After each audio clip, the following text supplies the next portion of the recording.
नमस्कार, मैं हूं हंसा वैष्णव और आप देख रहे हैं डिजियाना दमोह न्यूज।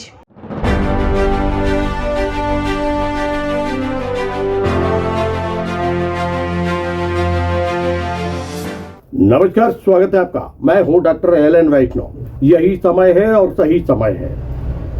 इसी स्लोगन को लेकर, इसी ध्येय वाक्य को लेकर एक कार्यक्रम का आयोजन मध्य प्रदेश के दमोह जिला मुख्यालय पर किया गया, जिसका मुख्य विषय था व्यक्तित्व विकास, करियर और मोटिवेशन टॉक। इसी विषय को लेकर एक कार्यक्रम का आयोजन किया गया, जिसमें बड़ी संख्या में स्कूली छात्र छात्राओं ने सहभागिता की।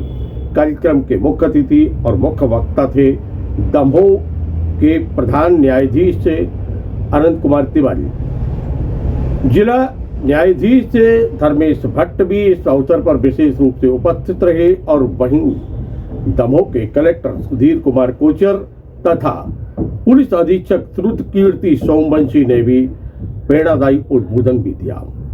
वक्ताओं ने जहां अपने विचार रखे, अपने अनुभवों को साझा किया, तो वहीं संदेश भी दिए और संकेत भी दिए। प्रश्नों के समाधान भी हुए, क्योंकि प्रश्न भी किए थे छात्र छात्राओं ने। एक अच्छा कार्यक्रम दमोह जिला मुख्यालय पर आयोजित किया गया था और आयोजन जो था वह जिला प्रशासन का था। इस कार्यक्रम में जिला शिक्षा अधिकारी एस.के. नेमा और डीपीसी मुकेश द्विवेदी भी उपस्थित रहे, तो वहीं दमोह के जिला जनसंपर्क अधिकारी वाई कुरैशी भी कार्यक्रम में उपस्थित थे और अनेक विद्यालयों के छात्र छात्राओं के साथ उनके शिक्षक भी उपस्थित थे। कार्यक्रम स्थल पर लेके चलते हैं, हम देखते हैं कि इस प्रकार कार्यक्रम का शुभारंभ हुआ और किस वक्ता ने इस अवसर पर क्या कहा।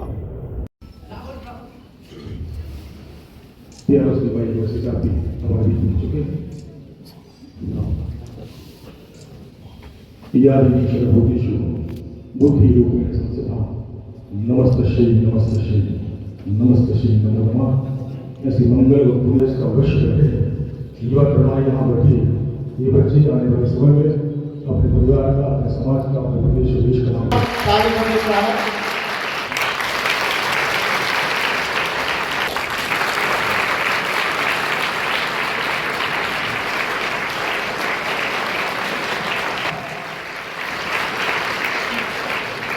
उस आयु वर्ग के बच्चों को संबोधित करना है, उन्हें मोटिवेट करना है, जो कि अपने भविष्य के लिए उस दरवाजे पर खड़े हुए हैं जहां से रास्ता 2 कमरों की ओर जाता है।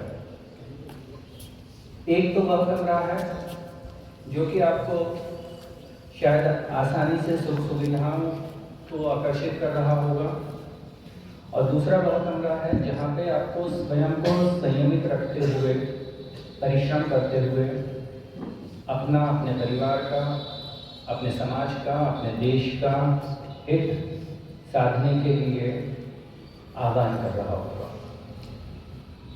हम सभी जानते हैं कि परिश्रम का जो रास्ता होता है वो थोड़ा कठिन होता है, थोड़ा समय लगता है उसमें, और जो शॉर्टकट होते हैं आकर्षण का कारण होता है कि वह हमें कुछ ऐसे लुभावने प्रलोभन देते हैं कि हम उसकी ओर आकर्षित हो जाते हैं। तो हमें निश्चित रूप से अपने आप को इस तरह से मोटिवेट करना है कि यदि प्रारंभ में कोई परेशानी एडिशन के ज़माने में, प्रतियोगिता के युग में, तब भी हमें अपने सदमार्ग से विचलित बहुत सारी बातें इस सभागार में आने के बाद मेरे दिमाग में चल रही थी, लेकिन ये बहुत चुनौतीपूर्ण है कि मैं आप लोगों को क्या मैसेज दे सकूं, संदेश दे सकूं, किस तरह से प्रेरणा दे सकूं। क्योंकि मुझे याद है कि मैं अपने 27 वर्ष के विद्यार्थी जीवन में कभी मुझे ये सौभाग्य नहीं मिला कि मैं किसी कलेक्टर साहब को सुनूं या उनके साथ बैठूं या प्रेरणा ले सकूं। आप सभी लोग हम लोगों के बीच उपस्थित हैं, तो अवश्य ही हम मंचासीन सभी अधिकारीगण आप लोगों के लिए प्रेरणा शुरू करेंगे। देखिए, जीवन में सफल होने के लिए कोई परीक्षा पास करना आवश्यक नहीं होगा, लेकिन आपको अगर सफलता पानी है तो आपको बहुत बेसिक और छोटी छोटी चीज़ों पे ध्यान देना पड़ेगा, बहुत सामान्य सी चीज़ों पे ध्यान देना पड़ेगा। आप घर में सुबह उठते हैं, अगर मान लीजिए उस दिन आपको स्कूल नहीं जाना है तो आपकी दिनचर्या क्या होती है, आप समय का प्रबंधन कैसे करते हैं, आपके मन में विचार क्या है, आपका लक्ष्य क्या है, आप उद्देश्य क्या नियत करके रखें। सब आपको कहा जाता है, कोई घर, हमारे माता पिता बोलते हैं या घर का कोई सदस्य कहता है जाओ किराना दुकान से साबुन खरीद के ले आओ, साबुन नहीं है घर में, कैसे ना हो। आप चले जाते हैं, छुट्टी के दिन साबुन खरीद लौट के आते हैं, तो आप उतने फोकस अपने पढ़ाई पे या अपने कार्य पे नहीं रहेंगे। सपोज आपको खेलने जाना है, आपको पढ़ाई करना है, दिन का प्रारंभ आप पढ़ाई से करना चाहते हैं, खेल कूद के साथ करना चाहते हैं, आप अगर साबुन लेने चले गए, लौट के आएंगे तो आप उतनी एकाग्रता के साथ, ऊर्जा के साथ अपने कार्य में शामिल नहीं हो सकते, आप उसमें शरीक नहीं हो सकते, आप वो कार्य उतने अच्छे से नहीं कर पाएंगे। तो करना क्या है, आपको छोटी छोटी चीज़ों पर ध्यान देना है। छोटी चीज़ क्या है, आपको अपना समय का प्रबंधन करना है और व्यर्थ के कार्यों में अपने आप को लिप्त मत करिए, व्यर्थ के लोगों के साथ बातचीत मत करिए। आपको अपनी कंपनी बहुत अच्छी रखनी पड़ेगी। तो ये एक बात आपके सोच की है कि आप सुबह की शुरुआत कैसे करना चाह रहे हैं। और अगर आपको कोई घर का मेंबर कहता है कि साबुन ले आओ, तो आप उनसे विनम्रतापूर्वक क्षमा मांगते हुए कहिए कि ये किसी और से ये कार्य करवा लीजिए, मैं पढ़ाई करने जा रही हूँ या जा रहा हूँ या मैं खेलने जा रहा हूँ। आपका वो परफॉर्मेंस सुबह का या जब भी आपने ये किसी भी पहर में आपने ये कार्य विचार करके रखा है, इन छोटी छोटी चीज़ों से बहुत प्रभावित होता है। समय का प्रबंधन आप लोगों के लिए बहुत आवश्यक है। अगर आप अपना समय गैजेट पे, मोबाइल पे, व्यर्थ की बातों पे, दूसरे महिलाओं के कपड़ों पे, लिपस्टिक पे और ये लड़के दूसरों के बाइक पे ध्यान दोगे तो आप जीवन में कुछ नहीं कर पाओगे, क्योंकि आपने अपनी सोच गलत बना के रखी। अब मैं आप लोगों से प्रश्न करूंगा, ये पानी का बॉटल है और ये अब मैं करीब 30 साल से ये सब सुन रहा हूँ।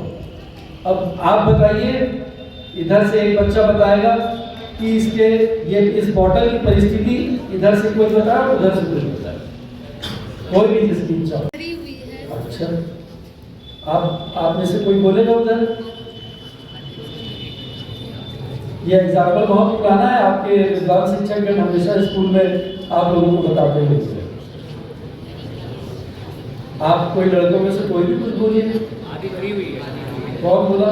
आधी भरी हुई है। हाँ, और कुछ? लेकिन वो आधी खाली भी है। देखो, अब ये दोनों बातें सत्य हैं और ये बहुत कॉमन एग्जाम्पल है जो हमेशा दिया जाता है, लेकिन बहुत सटीक और अच्छा है। ये सत्य है कि ये आधी खाली है और ये भी सत्य है कि ये आधी भरी है। तो हमारे ऊपर निर्भर करता है कि हम सकारात्मक सोच लेके चल रहे हैं या नकारात्मक सोच रहे हैं। मेरा व्यक्तित्व है, मैं एक इंसान हूं, मेरे अंदर हो सकता है कुछ बुराइयां हो, तो आप मेरी बुराइयों को देखोगे। जैसे आप देख रहे हैं कि इसमें आधा बोतल खाली है, तो आप बुरी चीजों को आत्मसात कर रहे हो। और अगर आप मेरी सकारात्मक चीजों को देखेंगे तो आपको ये लगेगा कि इनमें गुण ज्यादा है या ये गुणी है, मुझे भी ऐसे गुण तैयार करने चाहिए। तो मैंने अभी तक जो बातें आपको मोटे तौर पे बताई है, उनको आप गांठ बांधिए। ये हमारे जीवन के प्रबंधन में बहुत काम आती है। हमेशा man is known by the company he maintains. इसका मतलब क्या है? ये सब बेसिक चीजें हैं जो हमेशा हम लोग बचपन से पेरेंट्स से सुन रहे हैं, अपने स्कूल में सुनते हैं। तो ये वो है, हमेशा अच्छे लोगों की संगत करिए। एक दूसरा, आपको कभी अपने आप की तुलना कभी किसी से नहीं करनी। आप अपने आप में संपूर्ण हैं। ईश्वर ने आपको बनाया है, बहुत सारे गुणों से नवाजा है, आपकी बहुत सारी खूबियां हैं। तो आप ये कभी मत सोचिए कि मेरे पेरेंट्स गरीब हैं, मुझे अच्छे कपड़े नहीं दे सकते, मुझे बाइक नहीं दे सकते, मुझे साइकिल नहीं दे सकते, मेरे पास मात्र 4 जोड़ी कपड़े हैं, ऐसा आप लोगों को बिल्कुल नहीं सोचना चाहिए। मैं ऐसी कोई कहानी आप लोगों को नहीं बताना चाहता, लेकिन खुद अपने जीवन में ये पहली बार ऐसा मंच मुझे मिला है जहां मैं अपने जीवन को खास तौर से वो छात्र जो कक्षा 11-12 में हैं, उनके लिए बहुत महत्वपूर्ण समय है कि अभी वो इस चीज़ को डिसाइड कर लें, उसका निर्णय कर लें कि वो आगे किस क्षेत्र में जाना चाह रहे हैं। सभी हर बच्चे का अपना अपना एक ओरिएंटेशन होता है, एक चीज़ को पसंद होती है और वो इस तरीके से पसंद हो अगर कि वो जब वो चीज़ में लगा हुआ हो, उसमें काम कर रहा हो, तो बाकी सारी चीज़ें भूल जाए।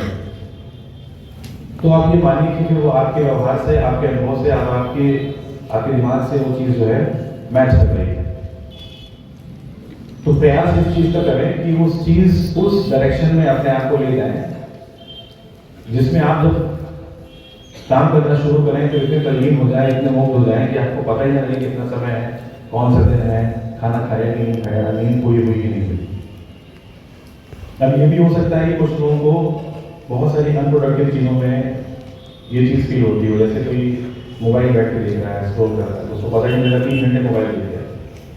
कोई खेल रहा है तो खेलता ही रह गया। नहीं, ऐसी चीज़ों पर एक लगाम होनी चाहिए, एक कंट्रोल होना चाहिए।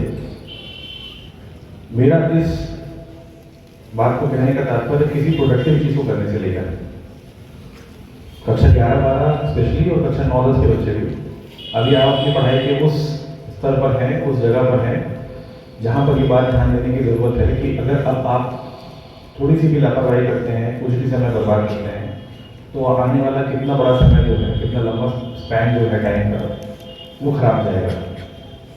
प्लानिंग की ज़रूरत अभी से है। बहुत सारे बच्चों को शायद ये मार्गदर्शन या डायरेक्शन ना मिल पाए कि आज की डेट में क्या करने की ज़रूरत है, हम किस डायरेक्शन में जाएं तो करियर बेहतर होगा। उसके 2-3 छोटे-छोटे मैं एग्जाम्पल्स लेके आपको बताऊंगा। कुछ बच्चों का ओरिएंटेशन होगा कि वो स्पोर्ट्स में जाएं, कुछ ओरिएंटेशन होगा कि वो पढ़ाई करके हायर स्टडीज करें और फिर किसी अच्छी मल्टीनेशनल कंपनी में काम करें। कुछ बच्चों को ओरिएंटेशन ऐसा होगा कि नहीं, हमें ग्रेजुएशन करना है फिर कॉम्पिटिटिव एग्जाम की तैयारी करनी है। इन तीनों ही फील्ड में, जो मोटी 3 बड़ी फील्ड है, इन तीनों ही फील्ड में आपको सबसे पहले अपनी स्किल पे काम करना होगा। अगर आप पढ़ाई कर रहे हैं किसी एक क्षेत्र को पकड़ के, आप बायोटेक्नोलॉजी में जा रहे हैं या इंजीनियरिंग में जा रहे हैं या मेडिकल में जा रहे हैं या फिर किसी और क्षेत्र में जा रहे हैं, पढ़ाई के क्षेत्र में, उसमें भी आपको अपनी स्किल पे काम करना पड़ेगा।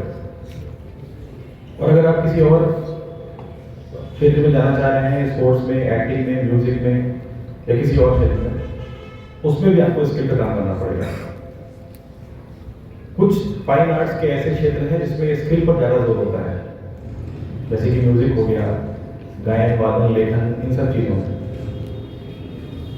लेकिन आमतौर पर हम इस बात को भूल जाते हैं कि पढ़ाई के क्षेत्र में भी आप लोगों को बिकॉज आज आपने देखा होगा हमारी जो टैगलाइन है, हमारी टैगलाइन है यही समय है, सही समय है। हमने इस टैगलाइन के साथ आज का ये मोटिवेशनल कैंप आयोजित किया है, यही समय है। इसका मतलब इसके बाद समय आने वाला नहीं है और यही सही समय है। तो जो बच्चे कक्षा 9वीं में है, मेरी पहली जो सूत्र है मैं आपको दे रहा हूँ, जो बच्चे कक्षा 9th में हैं उनको ये सुनिश्चित करना है कि तीर कमान पर लग जाए।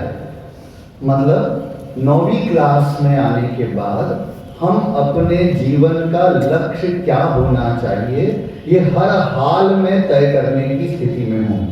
जो बच्चे कंफ्यूजन में हैं उनको अपना कंफ्यूजन दूर कर लेना चाहिए। तो 9th क्लास सबसे इंपॉर्टेंट होती है इसके लिए, और आप इससे जितना विलंब करते जाते हैं आप आगे अपने करियर में उतना पीछे होते जाते हैं। आपको उतनी ही ज्यादा फिर मेहनत करनी पड़ती है चीजों को ठीक करने में। तो पहला सूत्र है कक्षा 9वीं में तीर कमान पर लग जाना चाहिए। 9th क्लास में जितने बच्चे हैं वो सब अलर्ट हो जाएं कि अब अपने को अपने करियर की दिशा तय करनी। नंबर दूसरा पॉइंट, बच्चों को प्रॉब्लम ये होती है कि कक्षा 11वीं में आए तो क्या सब्जेक्ट लें, ह्यूमैनिटीज लेना चाहिए कि साइंस लेना चाहिए, पीसीएम लें कि पीसीबी लें कि कॉमर्स लें कि वोकेशनल लें, क्या लें। तो आपके पास बहुत कम चॉइसेस अवेलेबल होती हैं, खास तौर से छोटे जिलों के स्कूलों में। लेकिन मैं आपको एक बात बता देता हूं जो आपको समझना पड़ेगी। अभी तक हमारे मन में जो भ्रम रहता है कि सर जो सब्जेक्ट हम अभी लेंगे वही हमको आगे चल करके करियर में काम आएगा, तो अब ऐसा बचा नहीं है। एक्चुअली ये पुराने समय की बातें हैं। अब बहुत कम जगहों पर, जैसे मान लीजिए आपको जेईई की परीक्षा देना है तो आपको साइंस रिक्वायर्ड है 11th-12th में, या आपको नीट की परीक्षा देना है तो आपको साइंस रिक्वायर्ड है। बहुत कम स्थानों पर ऐसा बचा है जहां पर 11th का सब्जेक्ट आपके लिए आगे की भूमिका तय करता है।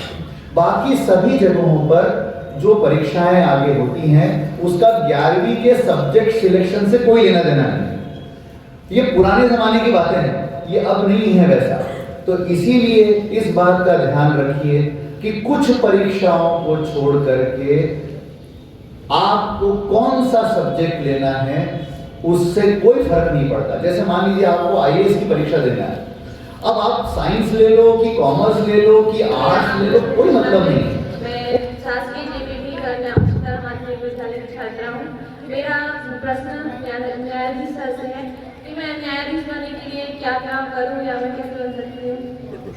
एलएलबी की डिग्री प्राप्त करनी पड़ेगी और वो आप 12th के बाद 5 ईयर इंटीग्रेटेड कोर्स कर सकती हैं, या फिर अगर आप साइंस स्ट्रीम की हैं या आर्ट्स की हैं तो आप ग्रेजुएशन के बाद भी 3 ईयर एलएलबी कोर्स कर सकती हैं।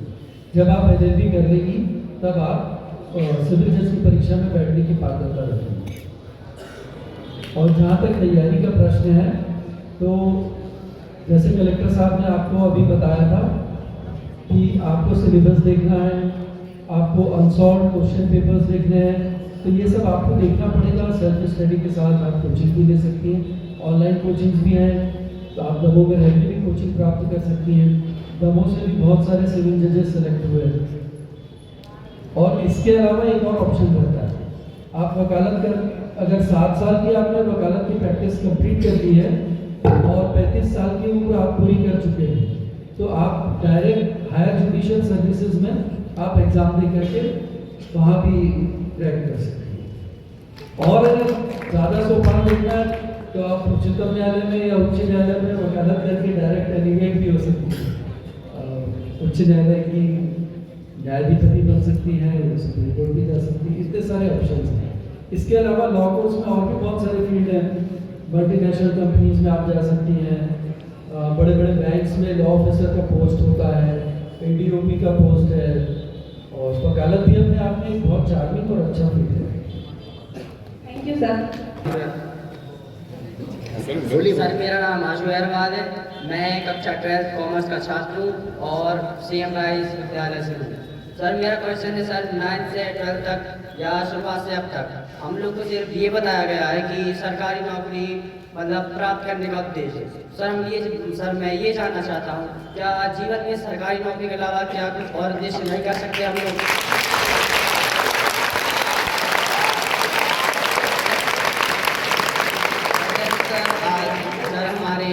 श्रीमान सोमवंशी सर जी ने बताया कि स्किल्स भी होनी चाहिए। सर जैसे सरकारी नौकरी मतलब नंबर के मुताबिक मिलती है, सर क्या स्किल्स के रास्ते से हम लोग बढ़ते तो घर वाले मतलब घर पर हम लोग की प्रॉब्लम रहती है कि बोलते हैं कि नौकरी भी सब कुछ है।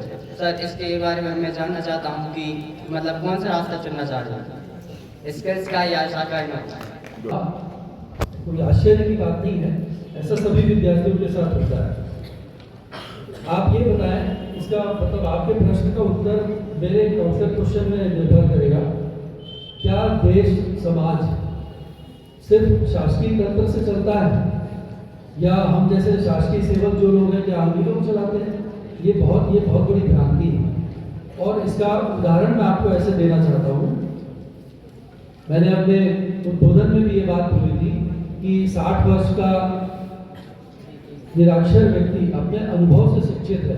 तो आप ये बताइए, कलेक्टर साहब ने अभी एसपी साहब ने महिलाओं के महत्व के बारे, समाज में इनके महत्व के बारे में बताया है, तो हमारे घर में क्या हमारी माँ सरकारी नौकरी करती है जिसने हमको पलाया, पाला, बड़ा किया? ऐसा बिल्कुल भी नहीं है। पूरा घर, अगर हमारी माँ हम सबको खाना बना के नहीं देती, पूरे घर को नहीं रखती, तो हमारा विकास ही नहीं हो सकता। वो सरकारी नौकरी में नहीं है और ऐसा भी आवश्यक नहीं है कि उनके पति भी सरकारी नौकरी में हो। समाज में हर एक व्यक्ति का योगदान होता है। अगर ताजमहल बना है तो उसमें एक एक मजदूर का योगदान है। धन खर्च करने वाले राजा का ही एकमात्र योगदान नहीं है। तो कोई भी कार्य, ये बात हम लोग आज कह चुके हैं कि आप कोई भी कार्य करें वो महत्वपूर्ण होता है। मैंने ये कहा था आपको कि आपका उद्देश्य साफ होना चाहिए, आपका दिल साफ होना चाहिए, अगर आपकी अंतरात्मा साफ होनी चाहिए, भले ही आप बड़े होकर एक छोटा मोटा काम कर रहे हो। हम तो ये चाहते हैं कि हमारे बच्चे फेयर रहें, स्वच्छ जीवन जिए, साफ विचार रखें, कुसंगत से बचें, भले ही वो ऑटो चला करके, पसीना बहा करके, मेहनत करके अपने परिवार का लालन पालन करें। यही समय है, सही समय है कि नारे को लेकर आयोजित होने वाले इस कार्यक्रम के दौरान छात्र छात्राओं में विशेष उत्साह देखा गया। शंकाओं का समाधान भी इस मंच से किया गया उन छात्र छात्राओं की जिन्होंने प्रश्न किए। काफी उत्साह था। आने वाले समय में इस प्रकार के आयोजन और होंगे। इस प्रकार की जानकारी दमोह के कलेक्टर सुधीर कुमार कोचर और आयोजकों के द्वारा दी गई है। छात्र छात्राओं ने उत्साह के साथ इस कार्यक्रम में सहभागिता की और फिर इस कार्यक्रम का हो गया समापन। दमोह संसदीय क्षेत्र के सांसद राहुल सिंह लगातार क्षेत्र में प्रवास कर रहे हैं। वह जहां एक और सरकार की विभिन्न जन कल्याणकारी योजनाओं के क्रियान्वयन को लेकर जानकारी लेते हैं और देते हैं, संवाद करते हैं वह ग्रामीणों से और संवाद करते हैं फिर उसके बाद अधिकारियों से, तो वहीं दूसरी ओर वह निर्माण कार्यों की भी समीक्षा कर रहे हैं। हटा में निर्माणाधीन केंद्रीय विद्यालय की जानकारी लेने के लिए राहुल सिंह पहुंचे। उन्होंने जानकर एक एक विषय की जानकारी ली और फिर आवश्यक दिशा निर्देश भी दिए। विदित हो कि केंद्रीय विद्यालय का जो भवन है वह पिछले लंबे समय से निर्माणाधीन है, कार्य की गति धीमी है और छात्र छात्राओं को परेशानी हो रही है। और इसी विषय की चिंता करते हुए दमोह के सांसद राहुल सिंह ने निर्माणाधीन भवन का अवलोकन किया, आवश्यक दिशा निर्देश अधिकारियों को दिए, ठेकेदार को भी दिए और कहा कि ये समय सीमा में कार्य पूर्ण होना चाहिए। क्योंकि छात्र छात्राओं को जो परेशानी हो रही है वह परेशानी निश्चित रूप से हम सबको चिंतित करती है और इस प्रकार की परेशानी छात्र छात्राओं को नहीं होना चाहिए। उनको विद्या अर्जित करने में, शिक्षा अर्जित करने में किसी प्रकार का व्यवधान नहीं होना चाहिए। क्या कह रहे हैं राहुल सिंह, सुनते हैं। केंद्र सरकार की विभिन्न योजनाएं हैं और उसमें से केंद्रीय विद्यालय भी एक केंद्र सरकार की योजना है। बेहतर स्वास्थ्य, बेहतर शिक्षा सरकार देने के लिए निरंतर प्रयास कर रही है। आज कार्य प्रगति को लेकर एक जिलाधिकारियों के साथ समीक्षा बैठक ली है और तय समय पे ये कार्य पूर्ण नहीं हो पाया उसकी भी समीक्षा ली है, क्या कारण है। तो कुछ चीज़ें अभी आई हैं और अधिकारियों को निर्देशित किया है कि वो क्रमवार सूची बनाएं और इस महीने की 15 तारीख तक, दिसंबर तक हम प्रयास करेंगे कि बच्चों को यहाँ पे शिफ्ट करें। तो प्रारंभिक रूप से समस्या आई हैं, कलेक्टर महोदय भी साथ में है, एसडीएम भी है। तो शाम तक सूची आएगी, उस पर फिर प्रतिदिन के हिसाब से उन समस्याओं का निराकरण करने का काम और उन काम को गति समय अवधि के भीतर काम करने के लिए तय हम लोग ने निर्देश दिए।